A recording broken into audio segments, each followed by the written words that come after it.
We want freedom. We want power to determine the destiny of our Black and oppressed communities. We want full employment for all our people. We want an end to the robbery by our capitalists of our Black and oppressed communities. We want decent housing, fit for the shelter of human beings. We want a decent education for our people that exposes the true nature of this decadent American society. We want education that teaches us our true history and our role in the present day society. We want completely free health care for all Blacks and oppressed people. We want immediate end to police brutality and the murder of Black people, other people of color, and all oppressed people in the United States. We want an immediate end to all wars of aggression.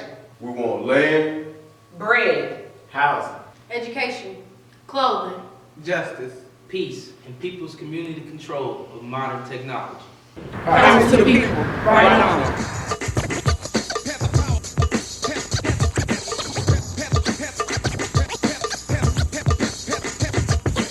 As it seems, the American dream ain't nothing but another calculated scheme to get us locked up, shut up and back and chained, to deny us of the future, rob our name, kept my history a mystery, but now I see the American dream wasn't meant for me, cause Lady Liberty's a hypocrite, lied to me, promised freedom, education, equality. 10-point plan was like our 10 commandments within the Black Panther Party.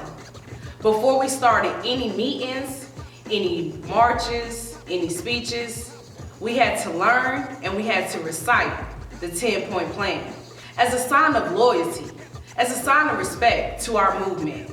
And with our movement growing so rapidly, we had to pick 7 Black individuals who could represent our movement throughout the United States of America and to become positive leaders in our community. Me, Angela Davis, founder, Huey Newton, co-founder, Bobby Seale, Spike Lee, Afina Shakur, Sister Soldier, and Queen Latifah. We were not just members of the Black Panther movement, but we were also a dream team. Me and Huey was both from Oakland, California, but we didn't really meet up until we got to Merritt College. We both, we had the same visions. So, we just put our minds together and we started this organization in 1966, October 15th. And we just wanted to make it more of a community thing, not just an in-house thing. So we put our minds together and tried to make something big. I wanted to be a part of this movement for my community. I wanted everyone to understand that we are someone, we are human. We are people of color, and we have a mind, and we have a sense, and we have direction. We want to be somebody, we want to be known in the papers and everything. They call me Sister Soldier for a reason, because I'm a sister with power, and I'm here to stay. I ran into those guys who were out in New York, where they were actually visiting, and I was out in Brooklyn shooting a real controversial movie at the time, and ran into the guys, and we talked and kind of chopped it up about what their movement was and their ideas, and it changed my life for the better, because I was able to view the world in a different light. Equality never gave me nothing but slavery, and now look at how dangerous it made me. The movement was real positive and had a lot of good effects for the African American community, and I felt it was only right for me to join. Before the Black Panther movement, I was a regular college student by the name of Alice Faye Williams. Since I have joined the Black Panther movement, I have instilled education through me and my son. Every single time I march, Tupac is right by my side. I expressed my freedom of speech outside the Black Panther Party through music.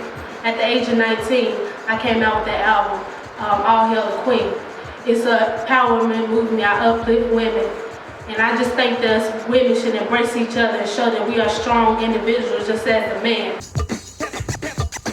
I never forget the day, October 15th, 1966. It's the first day that we set forth this movement. We had to make sure that the injustice for our sons and our daughters, that it stopped here. That somebody was gonna be out here to stand up for the wrong that was being done to our people. They went from being police to being pigs. You know, a pig is the most dirtiest animal there is on this earth. And for a person to consider themselves a police officer and to treat another human being the way they treated us, they could only be referred to as Pigs. Pigs, pathetic, pigs, ignorant, pigs, grimy, pigs, police. They all the same thing. That's how I felt about it. Now one day I decided to go to California because I heard a lot about the police brutality that was going on, and I wanted to speak about it. So there I was giving one of my speeches, and I had two intelligent brothers come up to me by the name of Huey and Bobby. And they told me about this movement that they started, which was called the Black Panther movement. The way they were doing African Americans had me so disgusted. I just couldn't take it anymore. So I did everything that I could to kind of solve the problem and get that out there to the newspapers, to the TV stations and all that. Just try to promote it and get it going, get that movement real heavy in the community and in the nation. If we don't continue to fight, Stand up to these pigs that have tried to Set us back from making. History for our young women and young men. Of color, then we will continue to be at the bottom of the list with no respect. It's about dreaming and also believing that all your goals can be achieved no matter what color your skin is. we wasn't just some hoodlums in the streets with guns. We want freedom for all black people. It's up to you. No more backward thinking, time for thinking ahead. The world has changed so very much from what it used to be. There is so much hatred, war and poverty. Oh.